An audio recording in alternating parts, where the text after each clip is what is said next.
ఒక పల్లెలో రమేష్, లక్ష్మి అనే జంట నివసించేవారు. వాళ్ళిద్దరూ చిన్న గొడవలతో, చిన్న సమస్యలతో ఇబ్బంది పడుతూ ఉండేవారు. ప్రేమ ఉన్నప్పటికీ, వారి మధ్య సరైన అవగాహన లేదు. ప్రతి చిన్న విషయాన్ని పెద్దదిగా మార్చుకుని పోట్లాడటం వారికిష్టంగా మారింది. ఒక రోజు పక్క ఊరిలో ఉన్న పెద్దయ్య మునీశ్వరుడు వారి ఇంటికి వచ్చాడు. ఆయన జంటను చూసి, ఒక చిన్న పరీక్ష వేయాలని భావించాడు. ముని, మీ ఇద్దరికీ నేను 2 గాజు పాత్రలు ఇస్తున్నాను. రోజు ప్రతి సాయంత్రం మీ జీవితంలో వచ్చిన ఒక మంచి సంఘటనను అందులో వేసుకుంటూ ఉండాలి. అంతే. వారు ఆ పని మొదలుపెట్టారు. మొదట కొన్ని రోజులు పాత్రలు ఖాళీగా ఉండేవి.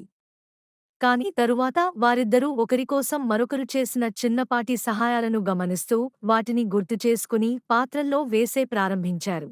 ఒకరోజు రమేష్ భోజనం సిద్ధం చేసినందుకు లక్ష్మి గాజు పాత్రలో ఒక చిన్న పసుపు పువ్వు వేసింది. మరుసటి రోజు లక్ష్మి జలుబుతో బాధపడుతున్నప్పుడు రమేష్ వేడి కషాయం తెచ్చి ఇచ్చాడు.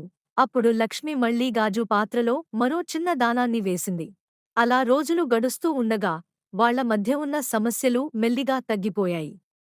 వారు ఆ గాజు పాత్రల్లో పడే ప్రతి అంశం వలన ఒకరిపై మరొకరికి ప్రేమ పెరిగింది.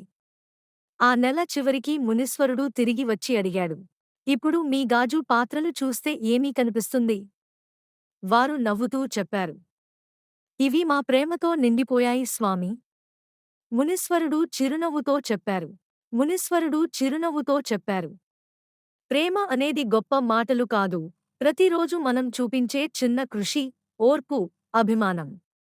అవే మీ గాజు పాత్రలను నింపినట్టే జీవితాన్ని ఆనందంగా మార్చుతాయి. నీతి.